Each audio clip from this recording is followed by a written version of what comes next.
গভীর রাতে ইমাম সাহেবের কামরায় সুন্দরী হিন্দু যুবতী মেয়ে আসলো। তারপর যা ঘটল তা আপনার শরীরের পশম দাঁড় করিয়ে দেবে। প্রাচীন শহরের এক প্রান্তে বিশাল মসজিদ, আর তার সাথেই লাগোয়া ইমাম সাহেবের হুজরাখানা। এই হুজরাখানায় থাকেন যুবক ইমাম, যার নাম আহমদ। বয়সে তরুণ হলেও জ্ঞানে ও প্রজ্ঞায় শহরের বৃদ্ধরাও তাকে মান্য করে। একদিন গভীর রাতে যখন সবাই ঘুমে, আহমদ তখন হারিকেনের নিভু নিভু আলোয় কিতাব পড়ছিলেন। হঠাৎ দরজায় কড়াঘাত শোনা গেল। আহমদ উঠে ধীরে ধীরে দরজার দিকে এগিয়ে গেলেন এবং দরজা খুললেন। দরজা খুলতেই ঘরের ভেতরে আছড়ে পড়ল এক যুবতী নারী। আহমদ দ্রুত সরে গেলেন। নারীটি মেঝেতে পড়েই হাঁপাতে লাগল। তার পরনে দামি রেশমি কাপড়, গলার হাড় আর হাতের চুড়িগুলো সাক্ষ্য দিচ্ছে সে সাধারণ ঘরের কেউ নয়। তবে তার পোশাকের ধরন আর কপালে লেপ্টে থাকা সিঁদুরের অবশিষ্ট দাগ বলে দিচ্ছে সে হিন্দু সম্প্রদায়ের। আহমদ দ্রুত দৃষ্টি নামিয়ে নিলেন, কিন্তু নারীটি ঝট করে উঠে আহমদের পা জড়িয়ে ধরল এবং বলল, দয়া করুন, আমাকে বের করে দেবেন না, ওরা আমাকে মেরে ফেলবে। এটা শুনে আহমদ বললেন, আপনি কে? এই গভীর রাতে একজন গায়রে মাহারাম নারী আমার হুজরাখানায়? এটা অসম্ভব, আপনি এখনই এখান থেকে যান। নারীটি তখন কান্না জড়িত কণ্ঠে বলল, হুজুর, আমি জানি এটা পাপ, আমি জানি এটা আপনার ধর্মের নিয়ম নয়, কিন্তু আমি নিরুপায়। আমি শহরের প্রধান বণিকের মেয়ে, আমার নাম নীলা।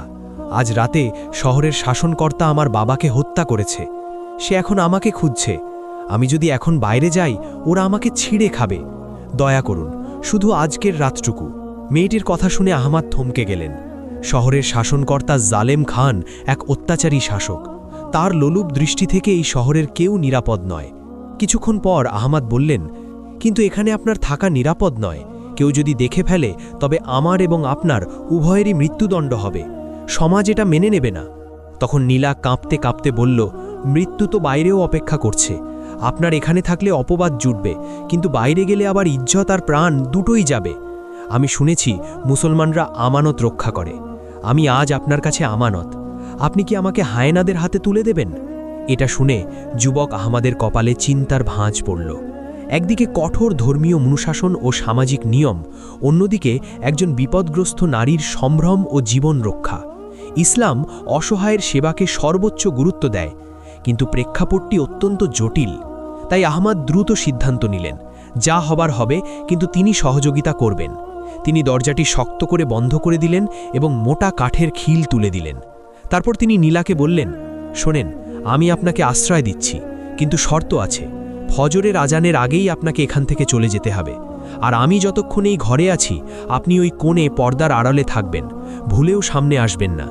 এটা শুনে নীলা কৃতজ্ঞতায় মাথা নাড়ল। তারপর সে দ্রুত গিয়ে ঘরের কোণে রাখা পুরনো পর্দার আড়ালে নিজেকে লুকিয়ে ফেলল। অতঃপর আহমদ আবার তার কিতাবের সামনে বসলেন, কিন্তু তার মনোযোগ আর কিতাবে নেই, তার কান বাইরের শব্দের দিকে। এভাবে মিনিট 10 পার হলো। তারপর শোনা গেল ঘোড়ার খুরের আওয়াজ, অনেকগুলো ঘোড়া। এতে আহমদের বুক কেঁপে উঠল। জালেম খানের সৈন্যরা চলে এসেছে। তারা বাহির থেকে বলছিল, ইমাম সাহেব, দরজা খুলুন। আহমদ শান্ত থাকার চেষ্টা করলেন এবং উঠে দরজার কাছে গেলেন, কিন্তু খুললেন না। ভিতর থেকে বললেন, কে? এত রাতে আল্লাহর ঘরে কি চাই? তখন বাইরে থেকে এক সেনাপতি হেঁকিয়ে বলল, আমরা শাসনকর্তার লোক। খবর পেয়েছি এক বিধর্মী মেয়ে পালিয়ে এই দিকে এসেছে। কেউ একজন দেখেছে সে মসজিদের সীমানায় ঢুকেছে। দরজা খুলুন, আমরা তল্লাশি করব। এটা শুনে আহমদ শক্ত গলায় বললেন, এটি মসজিদ, আল্লাহর ঘর। এখানে কোনো অপরাধী বা পলাতক নেই। আমি ইবাদত করছি, ব্যাঘাত ঘটাবেন না। এটা শুনে সেনাপতি অট্টহাসি দিয়ে বলল, ইবাদত পরে হবে, আমাদের কাছে খবর পাকা। আপনি যদি দরজা না খোলেন, আমরা ভেঙে ভেতরে ঢুকব। আর যদি মেয়েটাকে আপনার ঘরে পাওয়া যায়, তাহলে ইমামতির স্বাদ আমরা মিটিয়ে দেব। আহমদ তখন তাকালেন সেই কোণের দিকে, যেখানে নীলা লুকিয়ে আছে। মেয়েটি ভয়ে কুঁকড়ে আছে নিশ্চয়ই। অতঃপর আহমদ ভাবলেন, যদি ওরা ভেতরে ঢোকে, তবে কেবল মেয়েটিই ধরা পড়বে না, বরং একজন ইমামের ঘরে বিধর্মী মেয়েকে পাওয়ার অপরাধে পুরো শহরে দাঙ্গা বেঁধে যাবে। মুসলমানদের সম্মান ধুলোয় মিশে যাবে। আবার মেয়েটিকে তাদের হাতে তুলে দেওয়া মানে তাকে ধর্ষণের মুখে ঠেলে দেওয়া। তাই আহমদ সিন্দুকটার দিকে তাকালেন। ওটা বেশ বড়, ভেতরে কিতাব রাখা হয়। আহমদ ফিসফিস করে বললেন, ওরা দরজা ভেঙে ফেলবে, আপনাকে এই সিন্দুকের ভেতরে ঢুকতে হবে। শ্বাস নিতে কষ্ট হবে, কিন্তু এছাড়া উপায় নেই। আমি ওদের বিদায় করার চেষ্টা করছি। এটা শুনে নীলা কোনো প্রশ্ন না করে দ্রুত সিন্দুকের ভেতর ঢুকে কুঁকড়ে বসল। তখন আহমাদ সিন্দুকের ডালা বন্ধ করে দিলেন, কিন্তু পুরোপুরি তালা দিলেন না, যাতে সামান্য বাতাস ঢুকতে পারে। তারপর তিনি তার গায়ের জুব্বাটি খুলে সিন্দুকের উপর ছড়িয়ে দিলেন এবং জায়নামাজ বিছিয়ে ঠিক সিন্দুকের সামনেই নামাজে দাঁড়িয়ে গেলেন। ঠিক তখনই মর্মর শব্দে দরজার খিল ভেঙে ৩ জন সশস্ত্র সৈন্য হুজরাখানায় প্রবেশ করল। তাদের হাতে খোলা তলোয়ার। সেনাপতি সামনে এগিয়ে এলো। আহমাদ তখন নামাজে, তিনি নড়লেন না, সেজদায় পড়ে রইলেন। সেনাপতি পুরো ঘরটা তল্লাশি করল, কিন্তু কেউ নেই। তারপর সেনাপতির দৃষ্টি পড়ল সেজদারত আহমাদের সামনে থাকা বড় সিন্দুকটার দিকে, যার ওপর আহমাদের জুব্বা রাখা। সেনাপতি সেখানে এগিয়ে গেল। সে তলোয়ারের আগা দিয়ে সিন্দুকের ওপর রাখা জুব্বাটা সরালেও আহমাদের সেজদা শেষ হল না। ঠিক সেই মুহূর্তে বাইরে থেকে আরেকজন সৈন্য দৌড়ে এলো এবং বলল, সেনাপতি সাহেব, খবর পাওয়া গেছে মেয়েটিকে নদীর ঘাটের দিকে দৌড়াতে দেখা গেছে। আমরা এখানে সময় নষ্ট করছি। তখন সেনাপতি একবার আহমাদের দিকে তাকালো, তারপর সিন্দুকের দিকে। তার মনে সন্দেহ তখনও যায়নি। তারপর সে বলল, আহমাদ সাহেব, নামাজ কি শেষ হবে না, নাকি নামাজ শেষ হলেই কোনো গোপন সত্য বের হবে? অতঃপর আহমাদ শান্তভাবে আল্লাহু আকবার বলে সোজা হয়ে বসলেন। তিনি সেনাপতির চোখের দিকে তাকিয়ে শান্ত স্বরে বললেন, আল্লাহর ঘরে আপনারা অস্ত্র নিয়ে প্রবেশ করেছেন। এটা কি শাসকের হুকুম, নাকি আপনারা আল্লাহর চেয়েও বড় কোনো ক্ষমতার অধিকারী হয়ে গেছেন? সেনাপতি তখন ধমক দিয়ে বলল, তর্ক করবেন না, সিন্দুকে কি আছে? তখন আহমাদ বিন্দুমাত্র বিচলিত না হয়ে বললেন, কিতাব, আল্লাহর কালাম। আপনারা চাইলে খুলে দেখতে পারেন, তবে মনে রাখবেন, যদি সেখানে আপনারা যা খুঁজছেন তা না পান, তাহলে আল্লাহর ঘরের অবমাননার জন্য কিয়ামতের দিন জবাব দিতে হবে। আহমাদের কণ্ঠে এমন এক গাম্ভীর্য ছিল যে সেনাপতি মুহূর্তের জন্য থমকে গেল। সে ভাবল, একজন ইমাম মিথ্যা বলবে না। অতঃপর সেনাপতি সঙ্গীদের বলল, চল আমরা ঘাটে যাই, এখানে সময় নষ্ট করে লাভ নেই। অতঃপর সৈন্যরা বেরিয়ে গেল। যাওয়ার সময় ভাঙা দরজাটা দড়াম করে লাগিয়ে দিয়ে গেল। তারপর দ্রুত উঠে দরজাটা কোনোমতে আটকে দিলেন। এরপর দৌড়ে গিয়ে সিন্দুকের ডালা খুললেন। কিন্তু নীলা এতক্ষণে জ্ঞান হারিয়ে ফেলেছে। অক্সিজেনের অভাবে তার মুখ নীল হয়ে গেছে। তখন আহমাদ দ্রুত তাকে সিন্দুক থেকে বের করে মেঝের ওপর শোয়ালেন। হাতে পানি নিয়ে তার মুখে ছিটিয়ে দিলেন। ফলে কিছুক্ষণ পর নীলা চোখ মেলল। সে দীর্ঘ শ্বাস নিল। তখন আহমাদ স্বস্তির নিঃশ্বাস ফেলে বললেন, ওরা চলে গেছে, কিন্তু ওরা বেশিক্ষণ দূরে থাকবে না। ঘাটে গিয়ে যখন দেখবে আপনি নেই, তখন ওরা আবার এদিকেই আসবে, কিংবা শহরে চিরুনি অভিযান চালাবে। এটা শুনে নীলা উঠে বসল এবং কৃতজ্ঞতার সুরে বলল, আপনি আমার প্রাণ বাঁচিয়েছেন, কিন্তু এখন আমি কোথায় যাব? আমার বাড়ি ওরা পুড়িয়ে দিয়েছে। আমার আত্মীয়রা ভয়ে কেউ দরজা খুলবে না। এটা শুনে আহমাদ কিছুক্ষণ চিন্তা করলেন। তারপর বললেন, শহরের পশ্চিম গেটের কাছে পুরনো গোরস্থান আছে। সেখানে একজন বৃদ্ধ খাদেম থাকেন। তিনি আমার পরিচিত এবং অত্যন্ত বিশ্বস্ত। আপাতত আপনাকে সেখানে রেখে আসা ছাড়া আর কোনো পথ নেই। কিন্তু সমস্যা হলো, পশ্চিম গেটে পৌঁছাতে হলে শহরের প্রধান বাজার পার হতে হবে, আর এখন সেখানে প্রহরীদের কড়া নজরদারি। এটা শুনে নীলা বলল, আমি তৈরি, আপনি যা বলবেন আমি তাই করব। তখন আহমাদ বললেন, আপনার এই পোশাকে যাওয়া যাবে না, এটা দেখলেই ওরা চিনতে পারবে। অতঃপর আহমাদ তার আলমারি থেকে একটি কালো বোরখা বের করলেন। এটি তার মায়ের স্মৃতিচিহ্ন, তিনি যত্ন করে রেখে দিয়েছিলেন, এবং বললেন, এটি পরুন, আপাদমস্তক ঢেকে নিন, আর একটি কথাও বলবেন না। যদি কেউ প্রশ্ন করে আমি উত্তর দেব। আপনি আমার স্ত্রী সেজে আমার সাথে যাবেন। এই কথা শুনে নীলা চমকে বলল, তাই বলে স্ত্রীর পরিচয় দিব? তখন আহমাদ বললেন, হ্যাঁ, এছাড়া কোনো উপায় নেই। যদি প্রহরীরা আটকায়, তবে আমি বলবো আমার স্ত্রী অসুস্থ, তাকে হাকিমের কাছে নিয়ে যাচ্ছি। একজন ইমাম তার অসুস্থ স্ত্রীকে নিয়ে রাতে বের হলে কেউ সাধারণত সন্দেহ করবে না। অতঃপর নীলা বোরখাটি হাতে নিল। সে ভিন্ন ধর্মের, ভিন্ন সংস্কৃতির, কিন্তু আজ জীবন বাঁচাতে তাকে এই বেশ ধারণ করতে হচ্ছে। অতঃপর বোরখা পরার পর নীলা যেন সম্পূর্ণ অন্য মানুষ হয়ে গেল। আহমদ হাতে হারিকেন নিয়ে বললেন, চলুন, ভোর হওয়ার আগেই আমাদের ফিরতে হবে। অতঃপর তারা দুজন গভীর রাতেই রাস্তায় নামল। ইমাম আহমদ সামনে, পেছনে বোরখা পরিহিতা নীলা। জনমানবহীন রাস্তা। কিছুদূর যাওয়ার পর বাজারের মোড়ে তারা দেখল একদল মশালধারী প্রহরী দাঁড়িয়ে আছে। তারা প্রত্যেককে থামাচ্ছে। তখন আহমদ নীলাকে ফিসফিস করে বললেন, ভয় পাবেন না, শুধু আমার পাশে থাকবেন, আমার হাত ধরবেন না, দূরত্ব বজায় রাখবেন, কিন্তু খুব বেশি দূরেও যাবেন না। অতঃপর প্রহরীদের সামনে আসতেই একজন পথ রোধ করল এবং বলল, দাঁড়ান, এত রাতে কোথায় যাওয়া হচ্ছে? আহমদ তখন হারিকেন উছিয়ে ধরলেন, যাতে আলো তার নিজের মুখে পড়ে, এবং বললেন, আমি মসজিদের ইমাম আহমদ।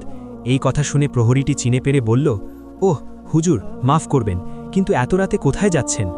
আহমাদ তখন শান্ত গলায় বললেন, আমার স্ত্রী হঠাৎ খুব অসুস্থ হয়ে পড়েছে, পেটে তীব্র ব্যথা, পশ্চিমপাড়ার হাকিম দাদুর কাছে নিয়ে যাচ্ছি, দেরি করা সম্ভব ছিল না। এটা শুনে প্রহরীটি পেছনের বোরখা পরা নারীর দিকে তাকালো এবং বলল, কিন্তু হুজুর, আজ রাতে খুব কড়াকড়ি, শাসনকর্তার হুকুম, কাউকে সন্দেহজনক মনে হলেই আটক করতে হবে, একজন পলাতক আসামিকে খোঁজা হচ্ছে। এটা শুনে আহমাদ বললেন, আমি কি পলাতক আসামি, নাকি আমার অসুস্থ স্ত্রী আসামি? আমাদের যেতে দাও, দেরি হলে অঘটন ঘটে যেতে পারে। এই কথায় প্রহরীটি ইতস্তত করল। তখন অন্য একজন প্রহরী এগিয়ে এসে বলল, হুজুরকে যেতে দে, উনি তো আর মিথ্যে বলবেন না, তাছাড়া ওই মেয়ে তো হিন্দু, আর ইনি হুজুরের স্ত্রী, যা রাস্তা ছাড়। এই বলে প্রহরীরা সরে দাঁড়ালো। আহমাদ তখন সামনে পা বাড়ালেন, নীলাও তাকে অনুসরণ করল। তাদের হৃৎপিণ্ডি তখনও দ্রুত ধুকপুক করছে। কিছুক্ষণ যাওয়ার পর আরেকটি গেট আসলো। সেখানে দাঁড়িয়ে আছে এক বিশাল দেহী হাবশি জল্লাদ, যার নাম কালু। কালু মানুষের গন্ধ সুখে বলে দিতে পারে কে আপন আর কে পর। কালু দূর থেকে তাদের আসতে দেখল, তাই সে তার বিশাল কুঠারটা মাটিতে ঠুকে হুঙ্কার দিল, থামো। আহমাদ থমকে দাঁড়ালেন, এই লোকটাকে কথায় ভুলানো যাবে না। অতঃপর কালু এগিয়ে নীলার দিকে তাকালো। সে নীলার কাছে গিয়ে গভীরভাবে শ্বাস নিল। তারপর সে কর্কশ গলায় বলল, এই নারীর শরীর থেকে রেশমি কাপড়ের ঘ্রাণ আসছে। গরিব ইমামের বউ রেশমি কাপড় পরে না, আর হুজুরের বউয়ের পায়ে সোনার নুপুর থাকে না, যার শব্দ আমি এখান থেকেই পাচ্ছিলাম। এটা শুনে আহমাদ শিউরে উঠলেন। বোরখার নিচে নীলার পায়ে যে নুপুর বা রেশমি কাপড় আছে তা খোলার সময় পাওয়া যায়নি। অতঃপর কালু কুঠার তুলে বলল, বোরখা খোলো, আমি দেখতে চাই কে ভেতরে। তখন আহমাদ কালুর সামনে গিয়ে দাঁড়ালেন। তার হাতে কোনো অস্ত্র নেই, শুধু ইমানি তেজ। তারপর বললেন, নারীর গায়ের কাপড়ে হাত দেওয়ার আগে আমাকে মারতে হবে। এটা শুনে কালু হেসে বলল, তাহলে তাই হোক। এই বলে সে কুঠার ঘোরালো। ঠিক সেই মুহূর্তে অন্ধকারের ভেতর থেকে একটি তীর এসে বিঁধল কালুর হাতে, ফলে কুঠারটা ছিটকে পড়ে গেল। এমন সময় অন্ধকারের ভেতর থেকে পরিচিত এক কণ্ঠস্বর ভেসে এলো, দৌড়ান হুজুর। ফলে আহমাদ আর নীলা মুহূর্ত দেরি না করে গেটের পাশের ছোট সুড়ঙ্গ পথের দিকে দৌড় দিল। অতঃপর সুড়ঙ্গ দিয়ে শহরের বাইরে বের হয়ে তারা গোরস্থানের দিকে ছুটল। অন্ধকারে হোঁচট খেতে খেতে তারা এগোচ্ছে। নীলার শ্বাসকষ্ট হচ্ছে, বোরখার নিচে ভারী রেশমি কাপড় শরীরের সাথে লেপ্টে আছে। দৌড়ানো তার জন্য কঠিন হয়ে পড়েছে, কিন্তু থামার উপায় নেই। পেছনে মশালের আলো আর সৈন্যদের চিৎকার শোনা যাচ্ছে। অতঃপর গোরস্থানের সীমানা প্রাচীরের কাছে পৌঁছে তারা থামল। জায়গাটা জনবসতি থেকে বেশ দূরে, প্রাচীন ঝাউ গাছের জঙ্গলে ঘেরা। দেওয়ালের এক জায়গায় ভাঙা অংশ দিয়ে তারা প্রবেশ করল। গোরস্থানের পরিবেশটা ভুতুড়ে, শত শত বছর পুরনো কবর, কোনোটা ভেঙে গেছে, কোনোটা আগাছায় ঢাকা, আর মাঝখানে একটা ছোট কুঁড়ে ঘর। ওখানেই থাকার কথা সেই বৃদ্ধ খাদেমের। আহমাদ কুঁড়ে ঘরের দিকে এগোলেন। ভেতর থেকে টিমটিম করে আলো জ্বলছে। আহমাদ দরজায় গিয়ে বললেন, চাচা, আমি আহমাদ, দরজা খুলুন, খুব জরুরি। কিছুক্ষণ পর একজন বৃদ্ধ এসে দরজা খুলল এবং বলল, আহমাদ, এত রাতে মরা মানুষের দেশে জীবিতদের কি কাজ? তিনি আহমাদের পেছনে বোরখা পরা নীলাকে দেখে ভুরু কুচকালেন এবং বললেন, সঙ্গে কে? মৃত্যু কি আজ জোড়ায় এসেছে? আহমাদ তখন দ্রুত ঘরে ঢুকে নীলাকে ইশারা করলেন ভেতরে আসতে। তিনি বৃদ্ধের হাত ধরে বললেন, চাচা, হেয়ালি করার সময় নেই, জালিম খানের লোক আমাদের খুঁজছে, একে এখানে লুকিয়ে রাখতে হবে, আপনি ছাড়া বিশ্বাস করার মতো কেউ নেই। বৃদ্ধ খাদেম নীলার দিকে তাকিয়ে থাকলেন কিছুক্ষণ, তারপর বললেন, জালিম খানের লোক? তারা তো জ্যান্ত মানুষকে মারে, মরা মানুষকে ভয় পায় না, এখানেও ওরা আসবে। তখন আহমাদ বললেন, অন্তত আজকের রাতটা, কাল ভোরে আমি অন্য ব্যবস্থা করব। এই কথা শুনে বৃদ্ধ মাথা নেড়ে বললেন, ঠিক আছে, তবে মাটির ওপর থাকা নিরাপদ নয়। গোরস্থানের নিচে পুরনো একটা সুড়ঙ্গ আছে, যেটা অনেক আগে লুণ্ঠনকারীরা ব্যবহার করত, ওটা এখন কেউ চেনে না, তোরা সেখানে যা। অতপর বৃদ্ধ ঘরের মেঝের একটা পুরনো চট সরালেন। নিচে একটা কাঠের পাটাতন, সেটা তুলতেই অন্ধকার সিঁড়ি দেখা গেল। ভ্যাপসা গন্ধ উঠে এলো নিচ থেকে। বৃদ্ধ বললেন, দ্রুত নাম, আমি উপর থেকে বন্ধ করে দেব। আহমাদ তখন হারিকেন হাতে নিলেন। নীলা ভয়ে ভয়ে আহমাদের হাত খামচে ধরল। আহমাদ কিছু বললেন না, সাবধানে সিঁড়ি দিয়ে নিচে নামতে শুরু করল। সুড়ঙ্গটা মাটির অনেক নিচে। হারিকেনের আলোয় দেখা গেল দুপাশে সারি সারি কঙ্কাল পড়ে আছে। সম্ভবত এরা সেই লুণ্ঠনকারী যারা পথ হারিয়ে এখানেই মারা গিয়েছিল। নীলা ভয়ে চিৎকার দিতে গিয়েও নিজেকে সামলালো। তখন আহমাদ বললেন, ভয় পাবেন না, মৃতরা ক্ষতি করে না, জীবিতরাই ভয়ের কারণ। অতপর তারা সুড়ঙ্গের শেষ মাথায় গিয়ে পৌঁছালো। জায়গাটা একটু প্রশস্ত, সেখানে একটা পাথরের বেদির মতো জায়গা। আহমাদ সেখানে হারিকেনটা রাখলেন। নীলা বোরখার মুখাবরণ সরালো, তার ফর্সা মুখটা ফ্যাকাশে হয়ে গেছে। সে বলল, আমার বাবার কি হবে? আমি পালিয়ে এলাম, কিন্তু বাবার লাশটা তো ওরা। তখন আহমাদ বললেন, এখন এসব ভেবে লাভ নেই, আগে আপনাকে বাঁচতে হবে। আপনার কাছে কি কোনো মোহর বা মূল্যবান কিছু আছে? কারণ পালানোর জন্য অর্থের প্রয়োজন হবে।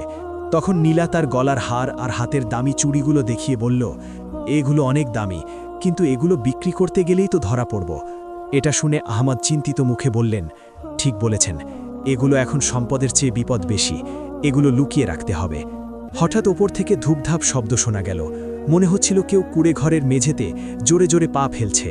তারপর বৃদ্ধ খাদেমের আর্তনাদ শোনা গেল, বল বুড়ো, ওরা কোথায় গেল? আমরা দেখেছি ওরা এদিকেই এসেছে। এসব শুনে নীলা ভয়ে আহমাদের দিকে তাকালো। আহমাদ ঠোঁটে আঙুল দিয়ে চুপ করতে বললেন। তারা নিঃশ্বাস বন্ধ করে অপেক্ষা করতে লাগল। হঠাৎ ওপর থেকে এক ভারী গলার আওয়াজ এলো, সারা ঘর খুঁজলাম, কোথাও নেই, মনে হয় জঙ্গলে পালিয়েছে। বুড়োটাকে বেঁধে রাখ, ফেরার পথে জেরা করা যাবে। সৈন্যরা বেরিয়ে গেলেও আহমাদ নিশ্চিন্ত হতে পারলেন না। তিনি জানেন, জালেম খানের বিশেষ বাহিনী নেকড়ে দল এত সহজে হাল ছাড়ে না, তারা গন্ধ সুখে শিকার ধরে। এভাবে ঘণ্টাখানেক পর সব শান্ত হয়ে গেল। আহমাদ বললেন, আমাদের এখান থেকে বের হতে হবে, কিন্তু সেই পথ দিয়ে নয় যেখান দিয়ে এসেছি। এই সুড়ঙ্গের অন্য কোনো মুখ থাকার কথা। তিনি হারিকেনটা নিয়ে দেওয়ালগুলো পরীক্ষা করতে লাগলেন। সুড়ঙ্গের শেষ প্রান্তে একটা দেওয়াল দেখে মনে হলো সেটা আলগা পাথর দিয়ে তৈরি। আহমাদ ধাক্কা দিতেই একটা পাথর নড়ে উঠল। তারপর তিনি আর নীলা মিলে পাথরগুলো সরাতে লাগলেন। পাথর সরানোর পর ওপাশে দেখা গেল আরেকটা অন্ধকার পথ, কিন্তু সেখান থেকে বাতাসের ঝাপটা আসছে, মানে ওটা বাইরের দিকে গেছে। তাই আহমাদ বললেন, চলুন এদিকেই যাওয়া যাক। অতপর তারা সেই নতুন পথ ধরে হাঁটলেন। পথটা ক্রমশ ওপরের দিকে উঠেছে। অনেকটা পথ হাঁটার পর তারা একটা ঝোপের আড়ালে বের হলেন। জায়গাটা অচেনা, দূরে শহরের আলো দেখা যাচ্ছে, কিন্তু উল্টো দিকে। তারা শহরের প্রাচীরের বাইরে বেরিয়ে এসেছেন। তখন নীলা বলল, এটা কোথায়? আহমাদ চারপাশ দেখে বললেন, এটা শয়তানের টিলা, এখান থেকে নদী খুব কাছে, আমাদের নদী পার হতে হবে। কিন্তু নদীর ঘাটে যাওয়ার আগেই তাদের পথ আটকালো এক ছায়ামূর্তি। ছায়ামূর্তিটি ঝাড়ের আড়াল থেকে বের এলো, তার হাতে ধনুক, মুখ কালো কাপড় দিয়ে ঢাকা। সে বলল, আমি জানতাম তোমরা এই পথেই বের হবে। কিন্তু কণ্ঠস্বরটি নারীদের মতো ছিল, তাই আহমাদ সতর্ক হয়ে দাঁড়ালো। তুমি কে? তুমি কি গেটে সেই তীর ছুঁড়েছিলে? ছায়ামূর্তি তখন মুখের কাপড় সরালো, এক তেজোদ্দীপ্ত তরুণী, তার চোখের দৃষ্টি তীক্ষ্ণ। সে বলল, আমার নাম সারা, আমি জালেম খানের প্রাসাদে কাজ করি, কিন্তু আমি বিদ্রোহীদের গুপ্তচর। নীলা দেবীকে বাঁচানো আমার দায়িত্ব। এই কথা শুনে নীলা অবাক হয়ে বলল, তুমি আমাকে চেনো? তখন সারা বলল, আপনার বাবা আমাদের অনেক সাহায্য করতেন, তার মৃত্যুর খবর পেয়েই আমি বেরিয়ে পড়েছি। ইমাম সাহেব, আপনি অনেক ঝুঁকি নিয়েছেন, এখন দায়িত্ব আমার। এটা শুনে আহমাদ বললেন, তুমি একা পারবে না, জালেম খানের নেকড়ে দল তোমাদের গন্ধ পেয়ে যাবে, নদী পার হওয়া সহজ হবে না। তখন সারা বলল, নদী পার হওয়ার জন্য নৌকা তৈরি আছে, কিন্তু সমস্যা অন্য জায়গায়। জালেম খান শহরের সব মাঝিকে হত্যা করেছে, যাতে কেউ পালাতে না পারে। আমাদের নিজেদেরই নৌকা চালাতে হবে, তাছাড়া নদীতেও আজ রাতে রাজকীয় টহল চলছে। এই কথা শুনে আহমাদ বললেন, তাহলে উপায় কি? তখন সারা পকেট থেকে একটা মানচিত্র বের করল এবং দেখিয়ে বলল, শহরের উত্তরে একটা পুরনো ওয়ানির কল আছে, সেখান দিয়ে নদীর নিচে একটা গোপন ড্রেনেজ সিস্টেম আছে। ওটা দিয়ে আমরা সরাসরি নদীর ওপারে দুর্গে পৌঁছাতে পারবো না, তবে জঙ্গলে উঠতে পারবো। কিন্তু পথটা বিপজ্জনক, ওটা সাপ আর কুমিরে ভরা। তখন নীলা বলল, আমি আর পারছি না, আমার পা আর চলছে না। তখন আহমাদ বললেন, থামার সময় নেই, চলুন ওয়ানির কলের দিকে। অতপর তারা তিনজন অন্ধকারের মধ্যে দিয়ে উত্তর দিকে রওনা দিল, কিন্তু তারা জানত না তাদের পিছু নিয়েছে কালু। গেটে তীরের আঘাত তার হাতে লাগলেও সে দমে যায়নি। সে রক্তপড়া হাত নিয়ে কুকুরের মতো গন্ধ সুখে সুখে তাদের পিছু নিয়েছে, আর তার সাথে আছে আরও 10 জন দুর্ধর্ষ যোদ্ধা। অতপর তাদের ওয়ানির কলের কাছে পৌঁছাতে পৌঁছাতে ভোর হয়ে গেল। আজানের ধ্বনি ভেসে আসছে দূর খেতে। আহমাদের মনটা হু হু করে উঠল। আজ ফজরের নামাজ তিনি তার মসজিদে পড়াতে পারলেন না, হয়তো আর কোনোদিনও পারবেন না। কিন্তু পুরনো ওয়ানির কলটা বিশাল পাথরের তৈরি, নিচ দিয়ে কালো নোংরা পানি নদীতে পড়ছে। তখন সারা বলল, আমাদের এই নোংরা পানির ভেতর দিয়েই যেতে হবে। কিন্তু নীলা ঘৃণায় নাক সিটকালো, কিন্তু কিছু বলল না। অতপর তারা নামতে শুরু করল। পানি কোমর সমান, প্রচণ্ড দুর্গন্ধ। হঠাৎ পেছনে একটা বিকট শব্দ হলো। কালু তার বাহিনী নিয়ে হাজির। চিৎকার করে বলল, ওরে শয়তানের বাচ্চারা, ভেবেছিস পালাতে পারবি? এই বলে সৈন্যরা তাদের ঘিরে ফেলতে শুরু করল। সামনে নদী, পেছনে কালু, দুই পাশ বন্ধ। তখন আহমদ সারাকে বললেন, তোমরা ড্রেনের ভেতরে ঢোকো, আমি ওদের আটকাচ্ছি। এটা শুনে সারা বলল, অসম্ভব, আপনি মারা যাবেন। তখন আহমদ হেসে বললেন, ইমামের কাজ শুধু নামাজ পড়ানো নয়, জালিমের সামনে দাঁড়ানো। তোমরা যাও। প্রিয় বন্ধুগণ, পর্বটি আজকের মতো এই পর্যন্তই। পরবর্তী পর্ব দেখতে চাইলে ভিডিওটিতে লাইক দিয়ে কমেন্ট বক্সে জানিয়ে দিন। ভালো থাকবেন। আল্লাহ হাফেজ।